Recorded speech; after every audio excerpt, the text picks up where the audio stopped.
voilà, donc ce vendredi, on a échangé, on a partagé, médité autour de la prière de Jonas. Et on a vu plusieurs enseignements à tirer de cette prière de Jonas lorsqu'il se trouvait dans le ventre de ce mammifère marin, de ce grand poisson. Et puis alors que je prêchais, j'arrivais sur le dernier point de mon message, et puis il y a eu le verset m'a comme interpellé davantage encore, et puis je me suis dit, ça m'a interpellé, puis ça m'a suivi. Et j'ai eu donc à cette pensée d'apporter le message aujourd'hui autour de la thématique suivante, le danger de l'oubli. Le danger de l'oubli. Parce qu'on trouve à maintes reprises dans les Écritures une exhortation de Dieu à se souvenir. Souviens-toi, souviens-toi, rappelle-toi, etc., etc. C'est vrai que nous pouvons tomber dans l'oubli. Il y a le risque, l'être humain est bien souvent oublieux, et nous le voyons notamment au travers de l'histoire du peuple de Dieu, du peuple d'Israël. La plupart des grandes chutes d'Israël, nous on se concentre sur l'idolâtrie. Mais l'idolâtrie, c'est la conséquence visible de causes invisibles. La première cause pour laquelle le peuple d'Israël est tombé, la première des raisons, c'est pas l'idolâtrie. C'est pas le fait qu'ils aient, qu'ils soient rebellés. Mais la première des raisons de la chute du peuple d'Israël, c'est qu'ils ont oublié l'Éternel. Et puis ensuite, ils ont oublié l'Éternel pour aller se donner à d'autres dieux, etc. Mais ils ont oublié l'Éternel. Et nous en avons un exemple, notamment, on ne va pas en faire la lecture, je le cite pour vous. Dans Juges chapitre 3, verset 7, « Les enfants d'Israël firent ce qui déplaît à l'Éternel. Ils oublièrent l'Éternel et ils servirent les Baals et les idoles. » Pourquoi ont-ils déplu à Dieu ? Parce qu'ils l'ont oublié. Parce qu'ils l'ont oublié. Le diable cherche à nous induire en erreur par des fausses doctrines. C'est vrai. Mais il cherche aussi et surtout à nous faire oublier Dieu et sa parole. Il cherche à essayer de nous séduire par de fausses doctrines, mais il sait qu'il a gagné s'il arrive à nous faire oublier Dieu et sa parole. D'où l'importance de développer dans nos vies une culture du souvenir. Une culture du souvenir. Nous rappeler qui est Dieu, ce qu'il fait, ses œuvres. C'est important, afin de ne pas tomber dans ce danger de l'oubli. Afin que quand les difficultés soient là, quand les épreuves sont là, quand les obstacles sont là, nous puissions nous appuyer sur cette espérance que nous avons en Dieu. Le premier point de ce message, c'est que nous oublions facilement. Dans toute la Bible, il y aurait, parce que c'est approximatif, entre 250 et 300 fois l'invitation de Dieu à se rappeler. L'invitation de Dieu à se rappeler, ça peut prendre plusieurs formes, comme par exemple, rappelle-toi, souviens-toi, n'oublie pas, faites mémoire d'eux, etc., etc. Si Dieu nous encourage tant de fois, frères et sœurs, si Dieu nous encourage tant de fois sur ce sujet, à nous souvenir, à ne pas oublier, à nous rappeler, c'est bien qu'il sait que nous oublions facilement. Parfois, nous demandons à Dieu, puis nous disons « Seigneur », et puis on est en train d'oublier tout ce que Dieu nous a donné, tout ce qu'il a fait. Et c'est comme si on repriait comme tout à nouveau. Et Dieu nous dit « Mais regarde !» Ah non, je ne dois pas regarder en arrière, mais regarde au moins en arrière pour regarder combien je t'ai béni, combien j'ai été avec toi, combien je t'ai pas laissé. Et on va prendre ce matin l'exemple du peuple d'Israël et on va faire une lecture dans Deutéronome, chapitre 8. On va lire le chapitre 8 ensemble. Bien sûr, je laisserai la projection appuyée sur la flèche du bas si tu vois que je ne suis pas au niveau de la lecture. Deutéronome chapitre 8, verset 1er. Vous observerez et vous mettrez en pratique tous les commandements que je vous prescris aujourd'hui, afin que vous viviez et que vous multipliez et que vous entriez en possession du pays que l'Éternel a juré de donner à vos pères. Verset 2. Souviens-toi de tout le chemin que l'Éternel ton Dieu t'a fait faire pendant ces 40 années de désert, afin de t'humilier et de t'éprouver pour savoir quelles étaient les dispositions de ton cœur et si tu garderais ou non mes commandements. Il t'a humilié, il t'a fait souffrir de la faim et il t'a nourri de la manne que tu ne connaissais pas, que n'avaient pas connu tes pères, afin de t'apprendre que l'homme ne vit pas de pain seulement, mais que l'homme vit de tout ce qui sort de la bouche de l'Éternel. Ton vêtement ne s'est pas usé sur toi, et ton pied ne s'est pas enflé pendant ces 40 années. Reconnais en ton cœur que l'Éternel ton Dieu te châtie comme un homme châtie son enfant. Tu observeras les commandements de l'Éternel ton Dieu pour marcher dans ses voies et pour le craindre. Car l'Éternel ton Dieu va te faire entrer dans un bon pays. Pays de cours d'eau, de sources et de lacs qui jaillissent dans les vallées et dans les montagnes. Pays de froment, d'orge, de vignes, de figuiers, de grenadiers, pays d'oliviers et de miel. Pays où tu mangeras du pain avec abondance, où tu ne manqueras de rien. Pays dont les pierres sont du fer et les montagnes duquel tu tailleras les reins. Lorsque tu mangeras et te rassasieras, tu béniras l'Éternel ton Dieu pour le bon pays qu'il t'a donné. Garde-toi d'oublier l'Éternel ton Dieu, au point de ne pas observer ses commandements, ses ordonnances et ses lois que je te prescris aujourd'hui.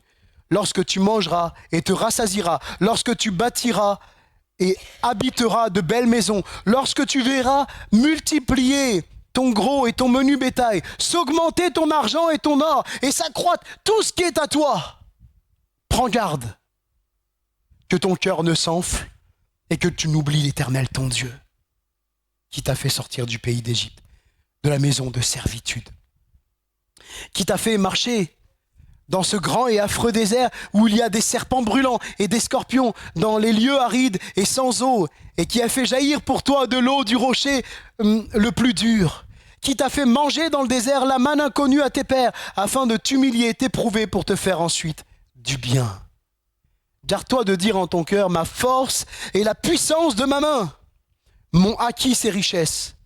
Souviens-toi de l'Éternel ton Dieu, car c'est lui qui te donnera la force pour les acquérir, afin de confirmer, comme il le fait aujourd'hui, son alliance qu'il a jurée à tes pères. Si tu oublies l'Éternel ton Dieu et que tu ailles auprès d'autres dieux, si tu les sers et te prosternes devant eux, je vous déclare formellement aujourd'hui que vous périrez. Vous périrez comme les nations que l'Éternel fait périr devant vous, parce que vous n'aurez pas écouté la voix de l'Éternel, votre Dieu.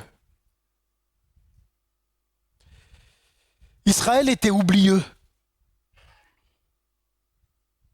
Pouvons-nous vraiment lui jeter la pierre ?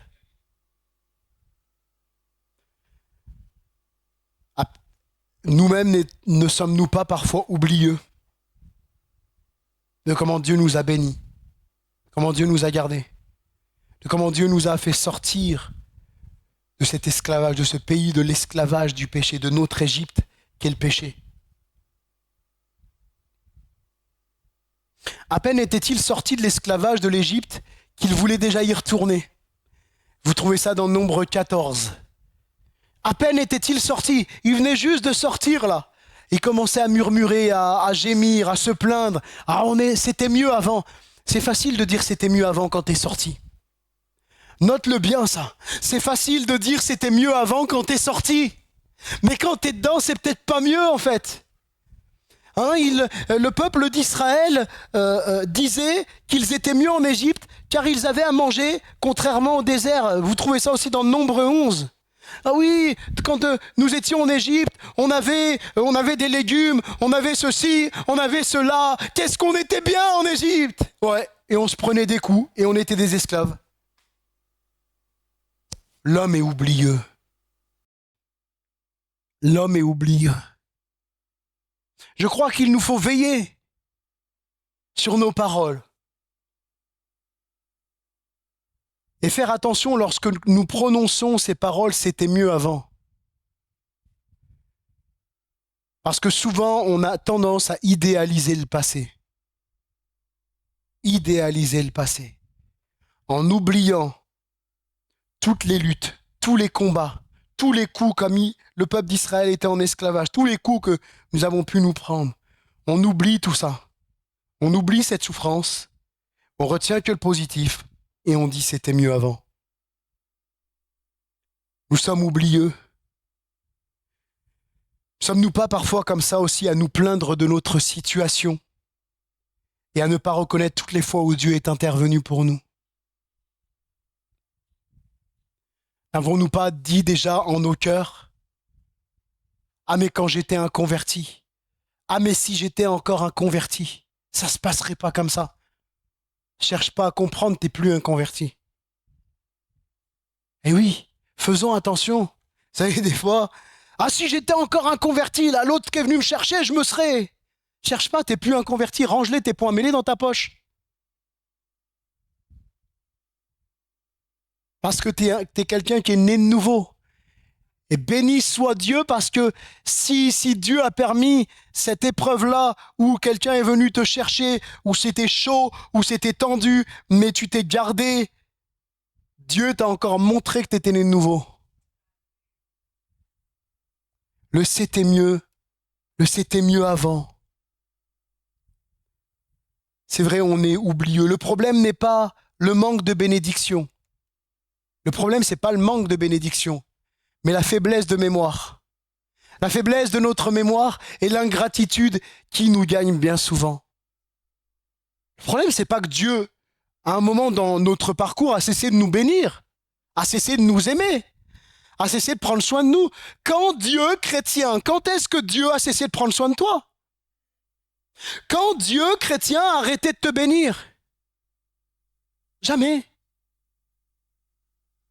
Et c'est souvent, en réalité, l'ingratitude de nos cœurs et notre tendance à oublier ou idéaliser notre passé. Oui, c'est vrai que le peuple a mangé la manne. Il n'a pas eu besoin de changer de chaussures pendant 40 ans. Oh, qui aimerait bien ça, là? Garde les mêmes chaussures, les belles chaussures stylées que tu as achetées, que tu es content, là. Mais bon, le problème, c'est que dans 40 ans, tes enfants diront que c'est des vieilles chaussures, même si elles sont encore comme... Bon, bah ça, c'est autre chose, les effets de mode. Mais leurs chaussures ne s'usaient pas dans le désert. C'est quand même un miracle extraordinaire. Nous, au bout de 2 ans, on commence à sentir les cailloux qui rentrent dans la semelle parce que des trous. Non, eux, rien. Ils avaient à manger en plein milieu d'un désert une sorte donc la manne qui était un peu une sorte de pain, on va dire, et puis ils avaient des cailles qui descendaient du ciel. Mais c'est extraordinaire. Dieu les nourrissait en plein désert. Dieu a fait jaillir de l'eau d'un rocher. C'est des choses qui nous dépassent. Vous savez, les scientifiques sont tellement dépassés par ça qu'ils disent que c'était juste un symbole, que ça n'a pas vraiment eu lieu. Et puis que peut-être c'est un phénomène climatique qu'on va pouvoir commencer à expliquer ceci et cela. Parce qu'ils sont dépassés. On va pas leur jeter la pierre. Alors quand je dis les scientifiques, attention, je ne suis pas contre la science. Parce qu'il y a aussi des scientifiques chrétiens, il n'y a aucun problème avec ça. Mais c'est que ce qu'on ne sait pas expliquer, on cherche à lui donner une raison humaine. Mais là, il y a vraiment eu des miracles dans le désert. Mais le problème, c'est que le peuple a oublié. Le peuple a oublié. Eh bien aussi, nous, souvent, nous oublions nos exaucements. Les fois où Dieu t'a exaucé. nos délivrances passées, les fois où Dieu nous a délivrés, nous a sortis de situations. Et nous oublions également, c'est vrai, les délivrances, et nous oublions aussi les leçons à tirer que Dieu, de ces choses que Dieu a permis pour nous apprendre. Parce que qu'est-ce que dit la Bible? Que oui, c'est vrai, l'épreuve nous atteint souvent, mais la Bible dit qu'il nous en fera toujours sortir vainqueurs. Aucune épreuve qui vous est survenue n'était humaine, mais avec l'épreuve, Dieu a déjà prévu le moyen d'en sortir afin que vous puissiez la supporter. Retiens bien ceci, dans l'épreuve que tu traverses en ce moment. Toi, tu ne vois pas le bout du tunnel, mais Dieu, il a déjà prévu le bout du tunnel. Dieu, dans sa tête, excusez-moi d'imager comme ça, mais Dieu, dans sa tête, t'es déjà plus dans le tunnel. Mais toi, t'en vois pas le bout. Mais avant même que l'épreuve arrive, Dieu a déjà prévu le moyen que tu en sors. Tu vas sortir de l'épreuve. Et c'est vrai que bien souvent, nous sommes oublieux de nos exaucements, de nos délivrances passées, des leçons apprises dans l'épreuve. Voilà pourquoi Dieu ne cesse de nous répéter dans sa parole, « Souviens-toi, souviens-toi ». Le deuxième point, c'est le souvenir des grâces d'hier alimente notre foi d'aujourd'hui. Non pas que nous devons vivre notre vie chrétienne sur le passé, mais nous devons nous rappeler combien de fois Dieu nous a bénis, frères et sœurs. Combien dans le passé de fois Dieu nous a bénis.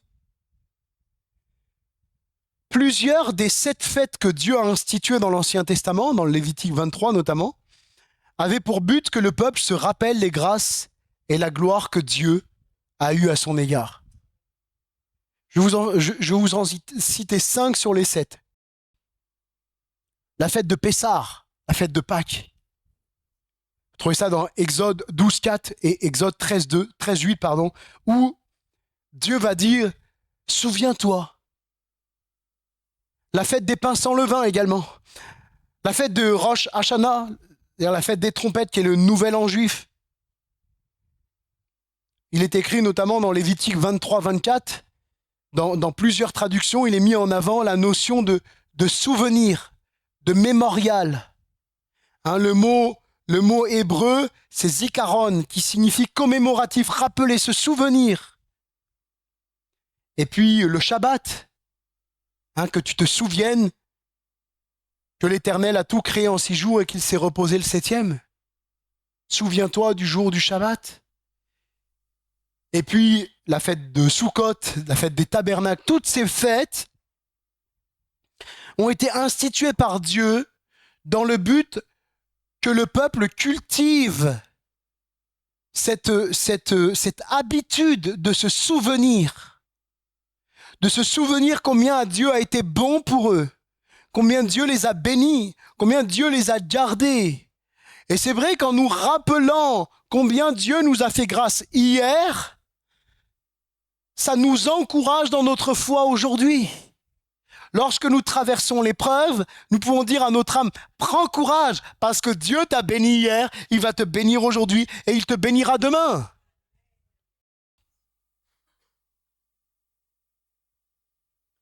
Donc on comprend l'importance que Dieu accorde au fait de ne pas oublier sa grâce, son amour, son exaucement.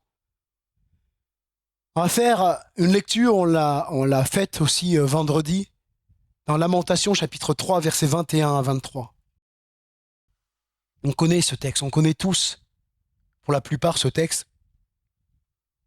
Lamentation chapitre 3, versets 21 à 23. Voici ce que je veux repasser en mon cœur. Si on le paraphrasait, voici ce dont je veux me souvenir. Voici ce que je ne veux pas oublier. Voici ce que je veux rappeler à mon cœur. Ce qui me donnera de l'espérance, c'est que les bontés de l'Éternel ne sont pas épuisées. Ses compassions ne sont pas à leur terme. Elles se renouvellent chaque matin. Oh, que ta fidélité est grande. En se rappelant, en repassant en son cœur les bontés de Dieu qui se renouvellent chaque matin, qui ne s'épuisent jamais. Jérémie conclut par cette phrase de louange et d'adoration. Oh, que ta fidélité est grande. Jérémie, quelques versets avant, il expose sa souffrance. Il est au fond du gouffre, au fond du fond, sa détresse. Il dit, mon âme, elle est complètement abattue au-dedans de moi. Mon âme est abattue au-dedans de moi. Et si on essayait j'allais dire, de paraphraser avec nos mots aujourd'hui, ce que Jérémie a pu dire, eh bien peut-être que dans ta bouche, ça serait « j'en peux plus, j'ai plus de force, je suis à terre, je suis sans force, je m'en sortirai pas. Mon âme est abattue au-dedans de moi, je suis complètement déprimé, j'ai plus envie de rien. » Et là, d'un coup, la lumière vient dans son âme. Comment ? Parce que Dieu est intervenu ? Non, c'est pas dit que Dieu est intervenu là, à ce moment-là, au moment où il est en train d'écrire. Parce que Dieu l'a béni particulièrement, a répondu à une... Non, non, non, non, non, non. C'est pas ce qui se passe à ce moment-là. Il y a un travail qui se fait sur lui. Alors qu'il est en train de se faire, j'allais dire, du mal dans ses paroles, se rappeler de tout ce qui ne va pas. Il dit, je fais une chose. Voici ce que je veux faire. Ce que je veux repasser en mon cœur. Et là, j'essaye de m'imaginer la scène, parce que quand on pense et quand on parle, nos visages vont avec, n'est-ce pas ? On voit pas des gens joyeux comme ça. On voit pas trop ça. Quelqu'un de joyeux, le visage, il est illuminé. De la même façon, on voit pas quelqu'un de triste. Ah, bonjour, ça va ? Non. Quelqu'un est triste, il est triste. Et là, quand il repense à tout ce qui lui est arrivé, son âme, elle est abattue. Son visage devait être triste. La tête baissée. Et d'un coup, il dit, voilà ce que je veux repasser en mon cœur. Et là, son visage change. J'essaye de m'imaginer, le texte ne le dit pas. Je m'imagine la scène. Ce que je veux repasser en mon cœur. La lumière arrive. Comment arrive la lumière ? Parce qu'il a décidé de changer et de se souvenir de ce que Dieu a fait pour lui. Et de ce que Dieu continue de faire, que Dieu ne l'abandonnera pas, que Dieu ne lâchera pas, que ses compassions, ses bontés, elles vont se renouveler encore aujourd'hui, alors même qu'il est déprimé, alors même qu'il n'est pas bien, alors même qu'il n'en peut plus. Dieu va le bénir comme il l'a fait autrefois. Et c'est un travail que nous devons faire. Notre foi se nourrit également de ce que Dieu a fait pour nous dans le passé, de la façon dont il est intervenu, de la façon dont il a agi. Et de même, l'espérance n'est pas produite par les circonstances. Notre espérance, elle ne dépend pas des circonstances. Mais aussi par le souvenir des vérités, des promesses de Dieu. Ce qui nous donne de tenir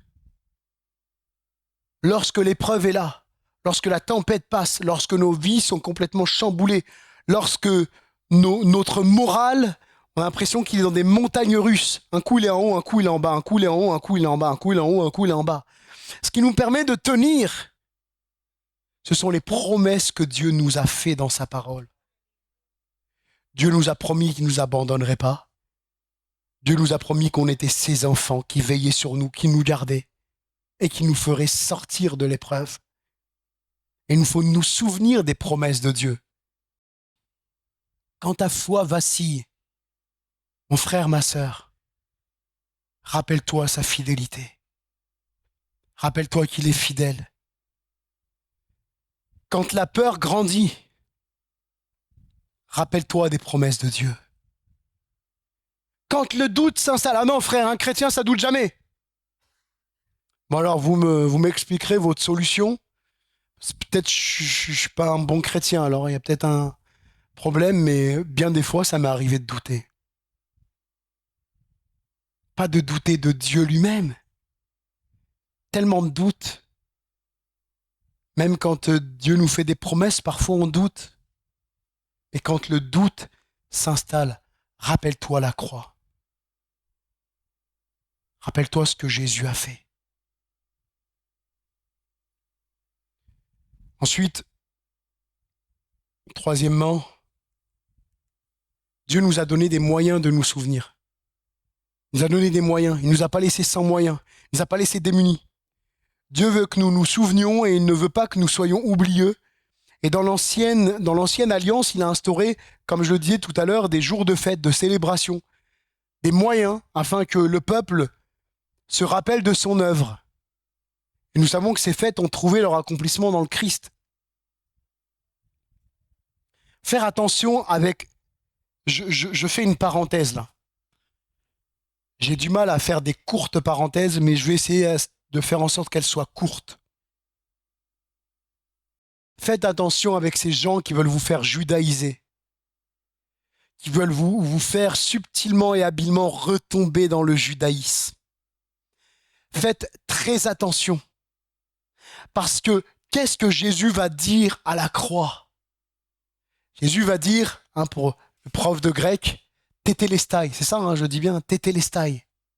Tout est accompli. Les fêtes de l'Éternel, elles ont été accomplies en Christ. Il est le Shabbat. Il est le repos parfait. Il venait, prenez mon joug sur vous, parce que mon joug est doux et léger. Et je vous donnerai du repos pour vos âmes. Il est le véritable Shabbat, Jésus. Jésus est la véritable Pentecôte. Jésus est le véritable tabernacle. Oui, tout a été accompli en Christ. Et Dieu nous a laissé dans la nouvelle alliance plusieurs moyens pour que l'on se souvienne de son œuvre, de sa grâce, de son amour, des promesses qu'il nous a faites. Premièrement, l'un des premiers moyens, c'est la parole de Dieu. Dieu nous a laissé sa parole. Frères, sœurs, il y a une religion dont je tairai le nom, appelle les chrétiens les gens du livre. Les gens du livre. Aujourd'hui, si je prends l'intégralité du milieu évangélique, je vais même plus loin, l'intégralité du milieu protestant évangélique, parce qu'on fait partie du protestantisme évangélique. Je me demande si dans une quantité d'églises, on peut encore les appeler les gens du livre, les gens de la parole. Alors qu'on appuie et on base notre foi sur de l'extatique. Il nous faut toujours le dernier frisson, la dernière expérience. Ton expérience et mon expérience, c'est les Écritures. C'est la parole de Dieu. Parce que le ciel et la terre passeront, Jésus dit. Mais sa parole, elle ne passera pas. Alors oui, Dieu peut nous parler, on peut faire de belles expériences. Merci Seigneur. On peut à un moment être visité par le Seigneur. Je ne suis pas en train de rejeter l'expérience en soi, vous comprenez bien. Mais c'est qu'aujourd'hui, l'expérience est tellement prédominante dans nos milieux que la Bible souvent est relayée au second plan. Elle est mise au second plan. Le premier moyen par lequel Dieu nous parle, frères et sœurs, c'est sa parole. Il nous l'a laissé pour cela. C'est sa parole. Exode 17, 14, l'Éternel dit à Moïse, « Écris cela dans le livre, pour que le souvenir s'en conserve. » Voilà pourquoi le livre, la parole de Dieu a été écrite. Pour que le souvenir de l'Éternel soit conservé. Pour que nous nous souvenions de qui est Dieu, de sa grâce, de son amour. Pour qu'on ne se fasse pas un petit Dieu à notre image, mais plutôt que notre foi se nourrisse de l'image de Dieu telle que Dieu nous l'a laissée dans sa parole. La parole de Dieu enseigne que Dieu nous enseigne, que Dieu nous enseigne sur Dieu, décidément, sur ce qu'il attend de nous. La parole de Dieu, elle nous conduit. Elle est ce GPS. Appelez comme vous voulez, si vous n'aimez pas l'image du GPS, la boussole, la carte routière, ce que vous voulez. Elle est ce GPS qui nous conduit dans la volonté de Dieu. Oui. Seigneur, moi je veux que tu me montres ta volonté, Seigneur. Montre-moi ta volonté. 1 jour, 2 jours, 3 jours, 4 jours, 5 jours, montre-moi ta volonté. On continue comme ça. 1 mois, 2 mois, 3 mois, mais on n'ouvre pas la Bible. On n'ouvre pas la Bible et on dit, Seigneur, montre-moi ta volonté. Mais va chercher dans les Écritures. Demande au Saint-Esprit de te parler à partir des Écritures. La Bible dit que la parole de Dieu, c'est l'Esprit. L'épée de l'Esprit. L'épée de l'Esprit qui est la parole de Dieu. L'épée de l'Esprit qui est la parole de Dieu. Donc le Saint-Esprit travaille quand on ouvre notre Bible. Il nous parle. Mais faut-il encore l'ouvrir et pas se contenter du petit verset du jour qu'on a chopé sur le top C ou sur l'application YouVersion ou ce que vous voulez. L'apôtre Jacques, dans son épître au chapitre 1er, au verset 25, inspiré par le Saint-Esprit, nous demande de mettre en pratique la parole, de ne pas se contenter de l'écouter et d'être un auditeur oublieux, mais d'agir conformément à la parole de Dieu. La Bible nous a été laissée pour que nous rappelions de qui est Dieu, que nous lui obéissions et que nous l'aimions. L'apôtre Jean va dire dans son épître que les commandements de Dieu ne sont pas pénibles. Si tu penses que la parole de Dieu est pénible, il y a un problème. Peut-être que tu n'appartiens pas encore à Jésus, peut-être que tu es encore en cheminement avec Dieu. Mais non, la parole de Dieu, elle n'est pas pénible. C'est un plaisir de marcher avec Dieu. Il est venu à nous par son amour, par sa grâce. Notre cœur a été touché, saisi. Comme l'apôtre va le dire, j'ai été saisi par Jésus. Donc Dieu nous a laissé sa parole. Ensuite, la Sainte Seine. La Sainte Seine est aussi un moyen de nous souvenir de l'œuvre de Christ accomplie à la croix. De nous souvenir de ce qu'il a fait pour nous, de ce qu'il est mort, crucifié pour pardonner nos péchés. Mais c'est pour ça que j'aime à rappeler, lorsque nous prenons ensemble la Sainte Seine, j'aime à rappeler à tous, à moi, à vous, chrétiens, et puis à ceux qui ne sont pas encore chrétiens, ce que Jésus a fait sur la croix. C'est le moment de le rappeler, la Sainte Seine. Et que j'allais dire, là je m'adresse à l'Église tout entière, aux anciens, que le pasteur principal soit là ou qu'il ne soit pas là. Prenez toujours le temps d'annoncer l'évangile. Si ce n'est pas dans la prédication, il faut que ce soit fait à la Sainte Seine. Il faut que l'évangile soit annoncé. Si une personne entre dans ce lieu et qu'elle ne revient plus jamais, qu'elle ne côtoie plus jamais des chrétiens, pourra-t-elle dire « j'ai entendu l'évangile dans cette église » ? Développons une culture d'évangélisation pour que un chrétien, un frère, une sœur disent « moi je peux emmener n'importe quand, à n'importe quel moment, un ami qui ne connaît pas Jésus, il entendra prêcher la repentance, la foi, la mort de Christ sur la croix pour pardonner, le salut en Jésus seul. » C'est important. C'est important de le faire tout le temps. Parce que on ne peut pas passer à côté de ça. C'est la mission de l'Église. L'évangile doit être annoncé. Et la Sainte Seine, Jésus nous l'a laissée pour qu'on se souvienne. Luc 22, 19 nous dit ceci. Ensuite, Jésus prit du pain et après avoir rendu grâce, il le rompit et leur donna en disant « Ceci est mon corps qui est donné pour vous. Faites ceci en mémoire de moi. Faites ceci en vous rappelant de moi. » Lorsque nous prenons la Sainte Seine, nous faisons un acte commémoratif.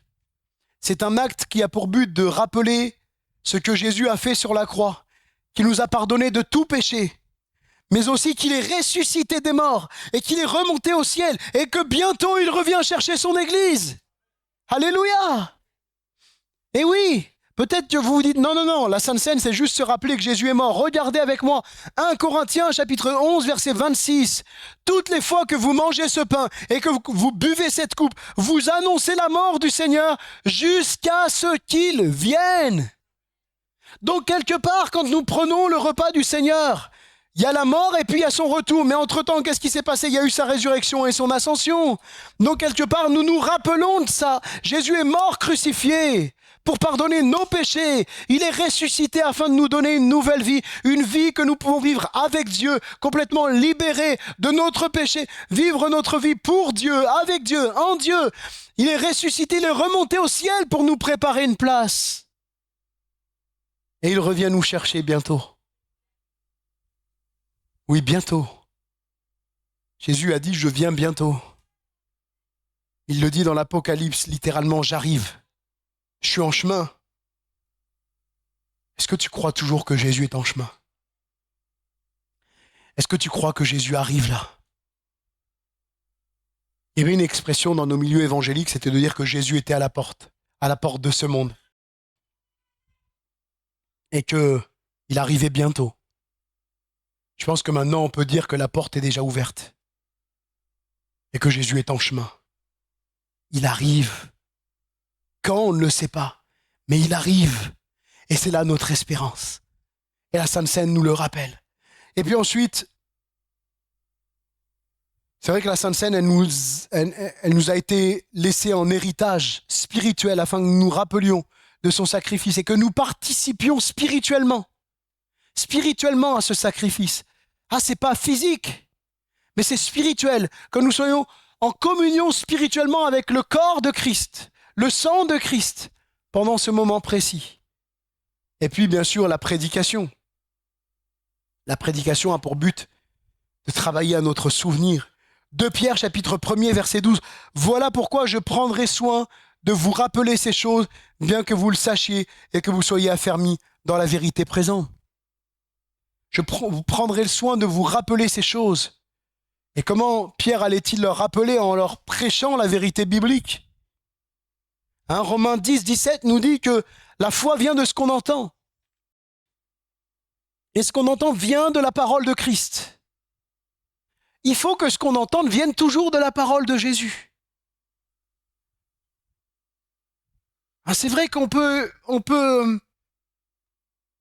user d'anecdotes personnelles. C'est bien aussi, des fois, ça permet d'illustrer le message. On peut user d'humour. Moi, je suis quelqu'un qui rigole pas trop, je suis pas trop d'humour. Quelqu'un de toujours sérieux. On peut user d'humour, on peut faire des anecdotes. Mais attention à ce que cela reste toujours une goutte d'eau dans cet océan de la prédication. La prédication doit rester une prédication biblique. Le prédicateur, on pourrait l'appeler aussi un rappelateur. Un rappelateur des vérités éternelles, des vérités bibliques. Oui, nous avons besoin d'entendre encore et encore l'évangile prêché, la grâce prêchée, la sainteté prêchée. Oui, la sainteté doit être prêchée. Les plus grands prédicateurs de ce monde, ce ne sont pas ceux qui vous disent « Donnez vos biens à l'église et puis vous aurez une richesse et Dieu vous le rendra au centuple ».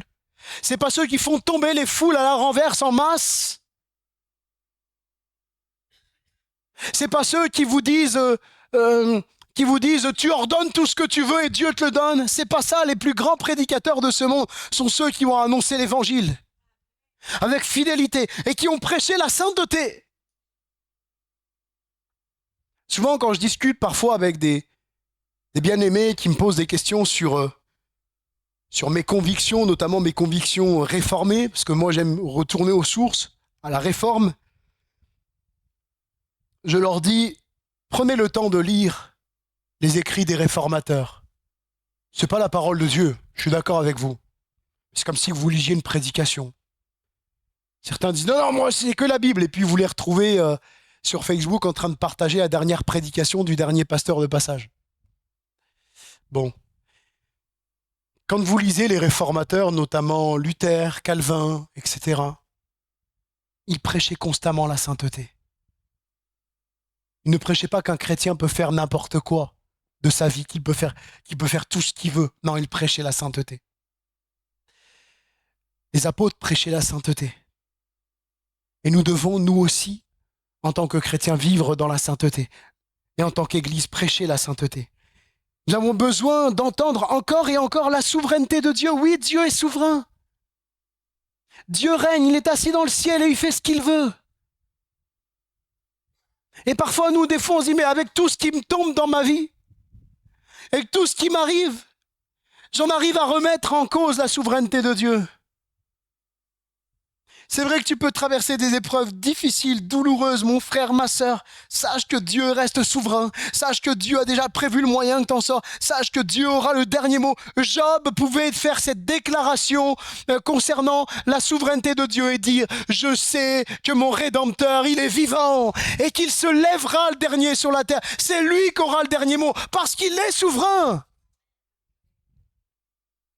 Le psalmiste dira qu'il incline le cœur des rois comme il veut.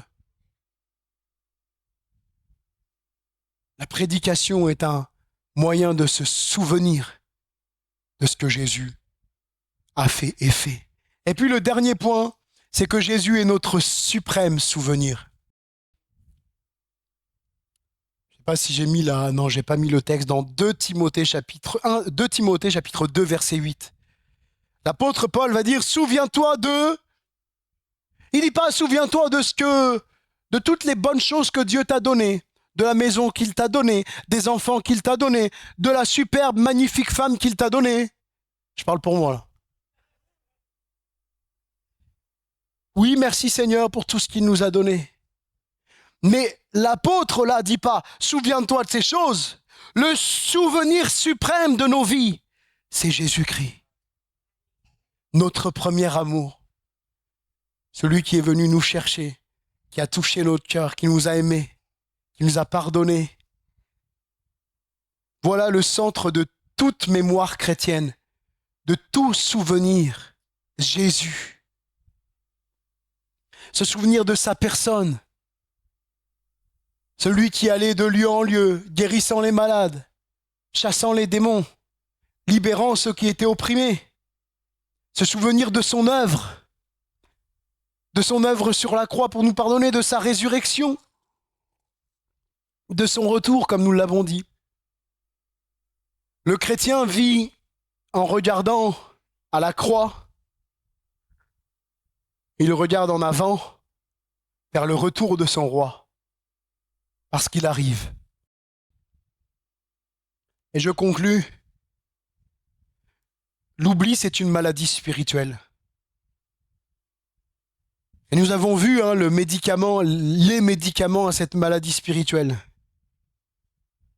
Je vais faire le docteur ce matin, une prescription matin, midi et soir. Et plus si affinité. La parole de Dieu,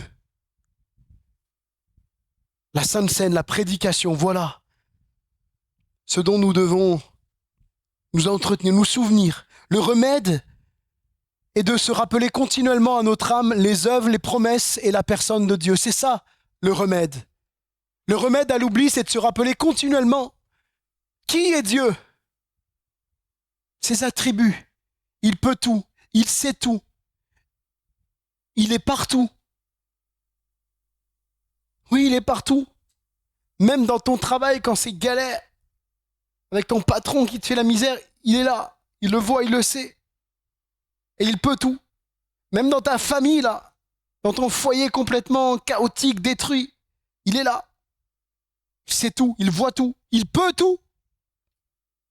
C'est à ça que nous devons nous accrocher, frères et sœurs. Et je termine par un verset, Psaume 103, verset 2. Nous voyons ici David faire un travail de prédication.